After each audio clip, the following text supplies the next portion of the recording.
Bonjour les balances, merci à vous d'être là. Je suis ravie de vous accueillir pour votre guidance du week-end du 25 au 1er octobre 2023. Donc c'est une lecture générale qui ne peut pas résonner avec chacun d'entre vous. Lecture intuitive des cartes. Donc vraiment prenez les messages s'ils vous parlent, s'ils résonnent en vous. Sinon, vous laissez passer. Voilà. Donc c'est important, c'est pour ça que je le dis à chaque fois. Alors je vais commencer par un premier message pour l'énergie qui vous accompagne à l'entrée de cette semaine avec l'oracle du Pays des Merveilles. Je continuerai avec le tarot des oppositions pour voir la situation, comment vous vous sentez, le point de soutien, le point de vigilance et l'énergie avec laquelle vous sortez de cette semaine. Et je terminerai avec deux messages du petit oracle de l'intuition et des portes magiques de l'univers. Allez, c'est parti pour vous les balances. Quel est ce premier message? Quelle est l'énergie avec laquelle vous entrez dans cette semaine? Quelle est un petit peu l'énergie qui va colorer votre semaine? Allez, quelle est l'énergie pour les balances?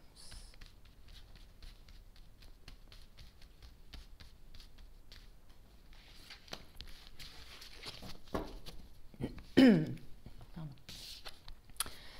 On a le contentement. Créez votre propre bonheur, quelles qu'en soient les conditions. Très belle énergie là. C'est le fait de savoir que ce qui va vous rendre heureux, ça va... vous avez une responsabilité dans ce bonheur que vous voulez vivre.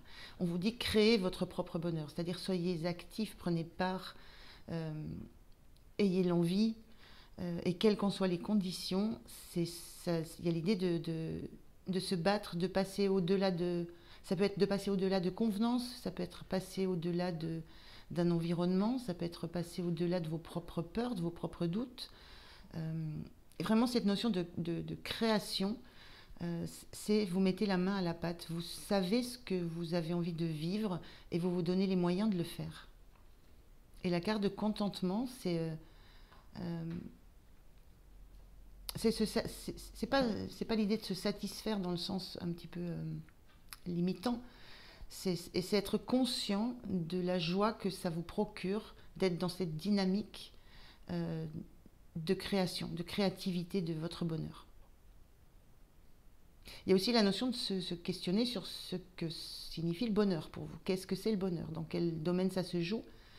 Voilà. Et la notion vraiment de quelles qu'en soient les conditions, c'est à vous que ça appartient, cette notion de bonheur. C'est à vous que ça appartient de le matérialiser, de le faire, de voir devenir réalité par rapport à la vision que vous en avez.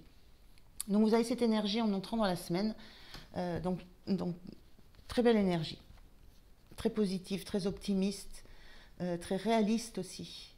La notion que vous savez que votre bonheur, il ne dépend pas des autres, il dépend d'abord de vous.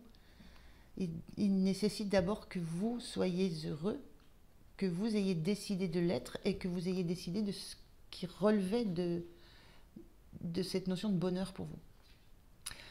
Je vais faire le tirage avec le tarot et je vous retrouve de suite. Allez, voilà, on regarde le dos de deck. En dos de deck, on a le 5 de bâton. Moi, ce que je ressens là, c'est que le 5 de bâton, ça parle de combat, de combat stérile, où il n'y a pas de victoire. La carte bien aspectée, elle parle d'émulation avec quelqu'un d'autre. Là, moi, je sens plutôt qu'il y a... Je sens cette notion d'arrêt d'un combat, le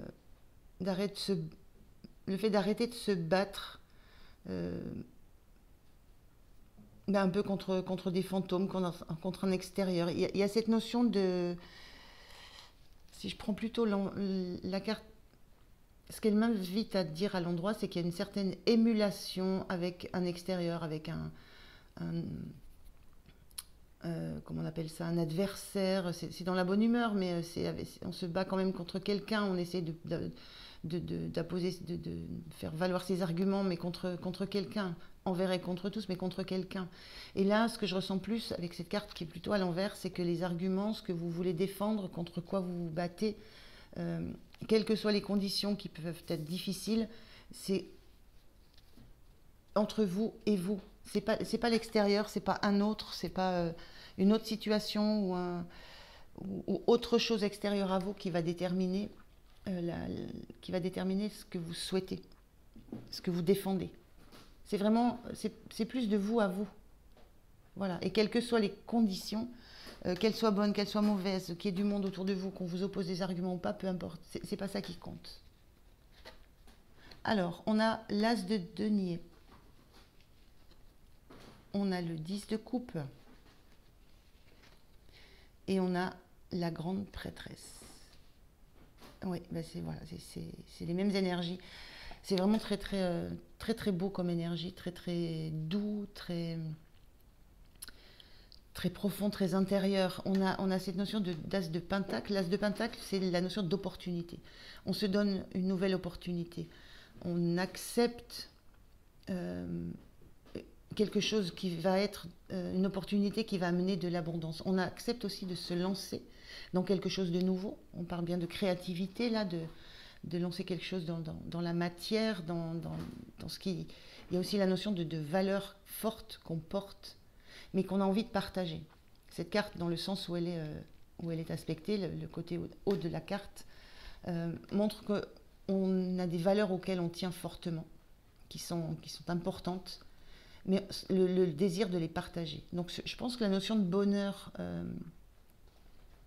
inclut fortement la notion de partage dans votre philosophie.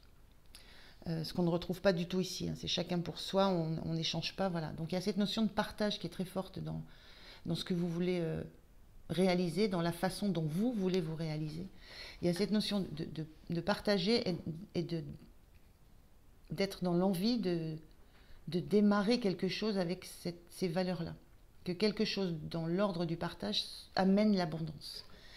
Et vous sentez... l'objectif que vous avez, c'est de vous sentir... là, en ce moment, vous vous sentez bien, vous vous sentez apaisé. On voit cette carte, c'est calme. Vous sentez que vous avez le temps, qu'il y a une notion de bonheur et de chance qui est là. On a cette coccinelle. Il y a une notion aussi de redémarrer. On est avec des jonquilles. Les jonquilles, c'est la fleur du printemps. On est dans la notion de terminer un cycle tranquille et de vouloir redémarrer quelque chose avec la notion de se donner les moyens. On est aussi dans la notion du matériel, les moyens, quels qu'ils soient, de rester dans cette harmonie, de rester dans cette joie, de rester dans ce bonheur. Il y a vraiment cette sensation-là. Et c'est quelque chose que vous travaillez en vous. C'est quelque chose qui est très profond, qui est très aligné en vous. La grande prêtresse, elle est très alignée entre ce qu'elle ressent, ce qu'elle perçoit, ce qu'elle veut vivre. Elle est très centrée aussi sur ses intuitions, vraiment ce qu'elle ressent profondément. Elle est très à l'écoute de ce qui se passe en elle. Il y a vraiment cette notion-là, quelles qu'en soient les conditions, il y a une réflexion très profonde sur ce que vous souhaitiez vivre. Et notamment cette notion d'être dans le partage, de vous donner toutes les occasions possibles d'être dans le partage et de maintenir une harmonie, quel que soit le domaine. Hein. On est plus dans la coupe, on est dans le relationnel, dans ce qui touche au cœur, mais ça peut être une harmonie dans un travail, dans une relation, dans quoi que ce soit, dans la famille. Mais il y a quelque chose qui est de l'ordre de la profondeur en vous, qui est ancré et que vous savez être bon pour vous. Donc on a bien une notion de créativité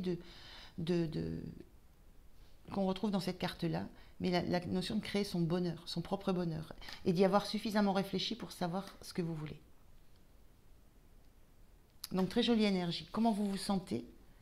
On a le 7 de coupe. Alors, le 7 de coupe inversé, c'est une belle carte parce qu'elle montre juste que... moi, je ressens là avec voilà, le 7 de coupe ici, il y a un peu une notion de jouer, de tester, d'avoir des tas d'opportunités, un peu l'idée de faire... d'avoir tellement de choix d'opportunités que une notion de faire un peu tout et n'importe quoi. Là, ce que je ressens avec ce 7 de coupe, alors on voit un personnage qui a quand même certaines peurs, certains doutes sur les choix qu'il va pouvoir faire. Ça peut être un petit peu angoissant. Mais il y a la notion ici de savoir qu'il y a des choix à faire. Voilà. Et que le choix sera fait.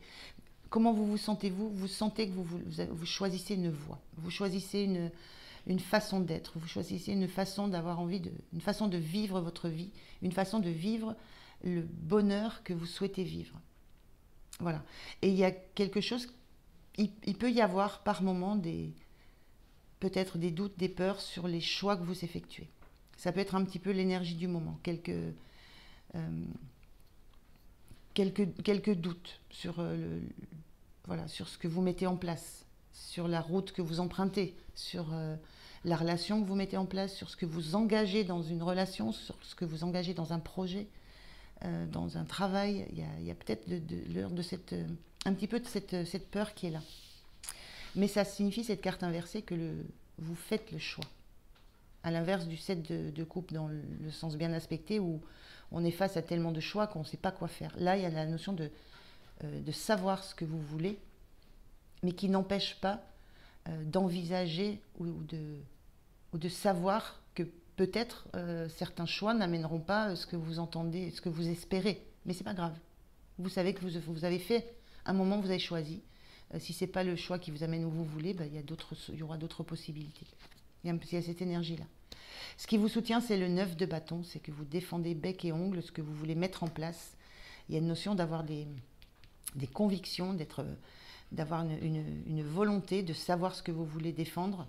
Il y a une sorte de précaré que vous voulez défendre et vous mettez les moyens pour défendre ce que vous voulez vivre, ce que vous voulez créer, ce que vous avez déjà bâti. Je vous parlais d'un 10 de coupe qui parle d'une situation harmonieuse dans laquelle vous êtes en ce moment.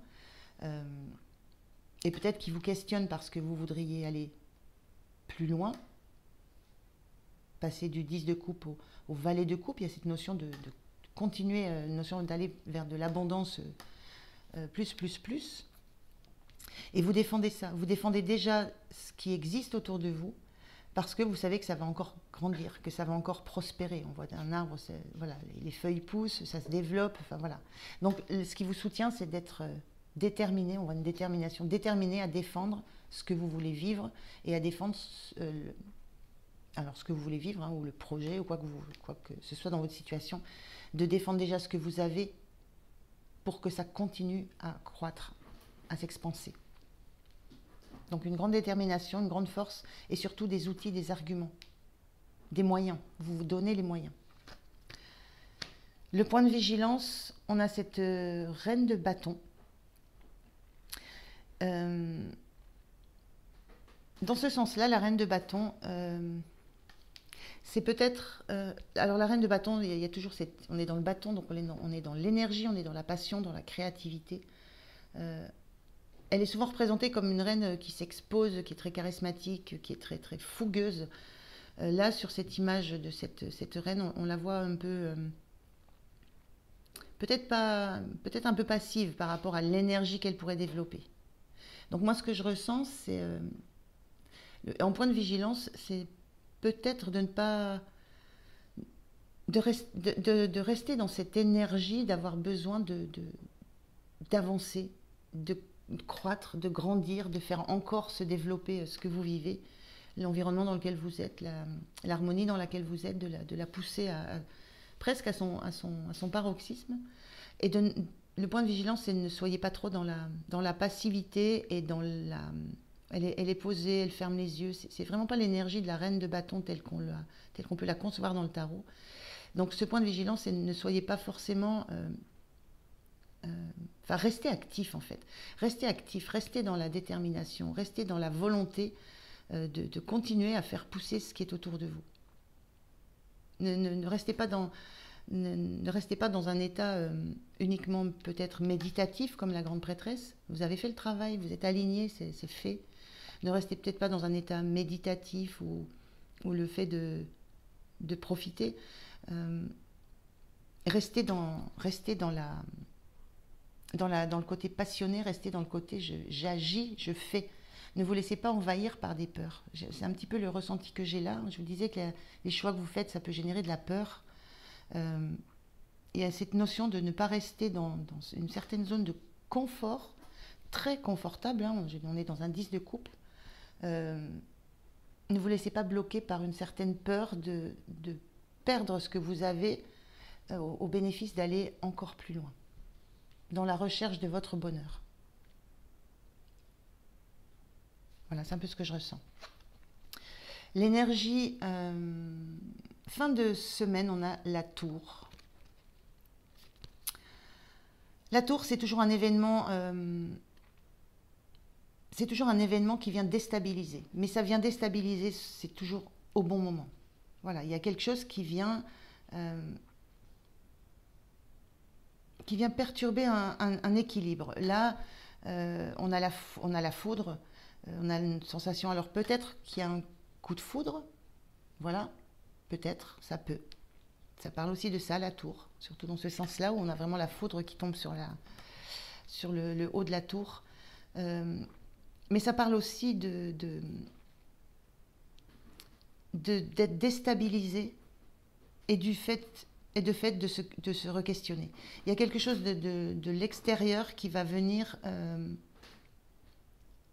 peut-être vous apporter une certaine lumière. Il y a une notion d'être un peu dans l'ombre, dans la noirceur, dans quelque chose d'assez orageux. Et il y a un éclair, c'est comme s'il y avait un éclair de lucidité, mais qui vous fait voir les choses d'une façon complètement différente. Alors soit c'est un coup de foudre que vous vivez, si vous êtes célibataire, mais je n'ai pas tellement la notion de rencontre, là je vois plutôt voilà, des énergies de besoin de se créer son bonheur, donc ça peut être ça, voilà. Mais ça peut être aussi quelque chose dans votre mental, vu qu'on est avec la grande prêtresse, quelque chose qui vous apparaît et qui vient vous déstabiliser. Parce que peut-être qu'il y a une prise de conscience des peurs que vous avez, prise de conscience de votre envie de ne pas rester dans un environnement qui est très harmonieux, mais que vous trouvez stagnant. Il y a certainement des... Moi, je la ressens comme une prise de conscience, surtout dans ce sens-là, avec ce flash au niveau du haut de la tour, avec les fenêtres. On a l'impression que, voilà, c'est comme si ça allumait la lumière à tous les étages. C'est un peu ce que je ressens, je suis désolée. Mais c'est comme s'il y avait des prises de conscience. Une fulgurance qui déclenche des prises de conscience successives et prise de conscience, c'est... Oui, des prises de conscience, voilà. Des choses qui s'éclairent au fur et à mesure, voilà. Je ne sais pas si je suis très claire, mais j'arrive pas à exprimer ça autrement. Mais il y a une notion de fulgurance dans la tête, et qui va permettre de déclencher. Une fois que c'est dans la tête, ça peut descendre au cœur. Et il y a quelque chose qui va déclencher, comme des éléments en chaîne, qui va apporter de la lumière, de la clarté dans ce que vous êtes en train de faire, dans ce que vous êtes en train de mettre en place, dans ce que vous êtes en train de créer pour vous, pour votre bonheur. Et on a cette couronne-là qui parle quand même de prendre le pouvoir. Il y a une prise de pouvoir sur ce qui se passe, sur ce que vous allez comprendre. Très, très, très, très belle énergie, hein.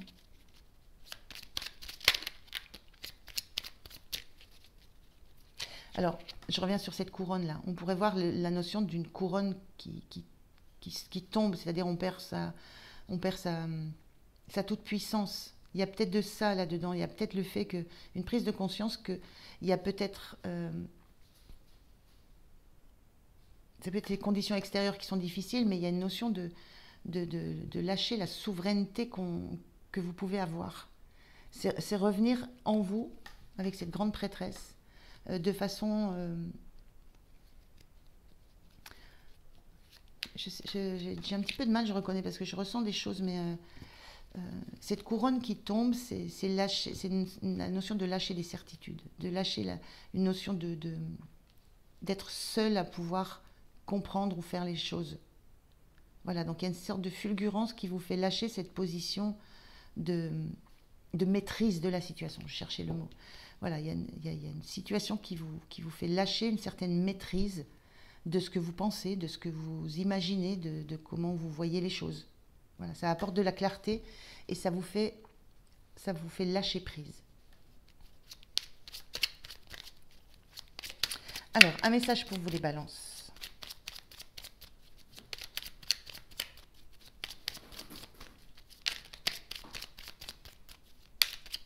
Peut-être aussi lâcher prise sur des convictions très ancrées et qui a besoin d'assouplir.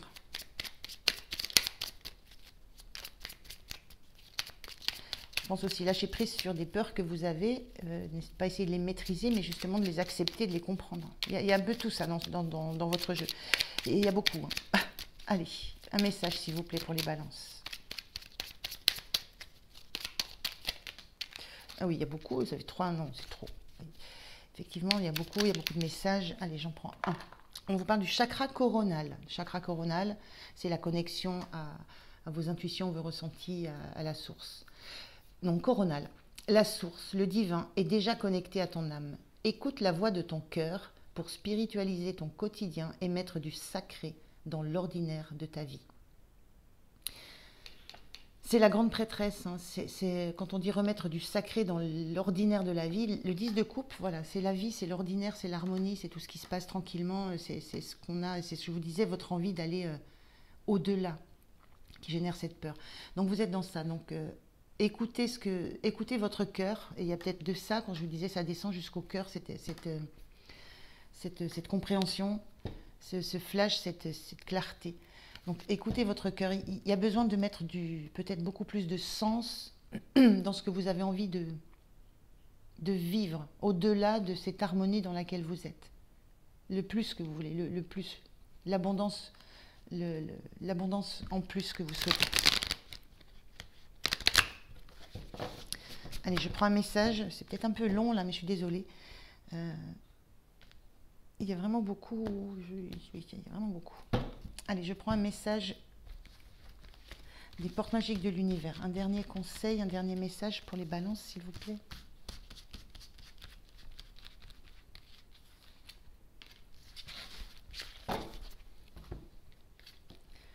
On a le cœur de cible. En vous concentrant sur ce que vous voulez, d'incroyables occasions se présentent. Voilà, bon, le message est assez clair.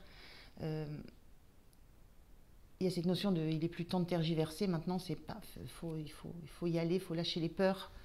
Il faut défendre ce que vous voulez, il faut vous bouger. Je vous disais, ne restez pas statique dans ce que vous êtes, il faut vous bouger, mettre de la spiritualité dans ce que vous vivez. Et surtout, dès l'instant où vous allez avoir un objectif, l'objectif vous l'avez, c'est comment vous le mettez en œuvre. Dès l'instant où cet objectif sera beaucoup plus manifesté, tout va s'enclencher. C'est ce que je vous disais, c'est que chaque étage va s'allumer, chaque étape en fait va s'éclairer. Très très beau message pour vous les balances, hein. Magnifique. Voilà, je vous souhaite une belle semaine. Merci de m'avoir écouté. Prenez vraiment bien soin de vous. Et moi, je vous dis à tout bientôt. Merci, au revoir.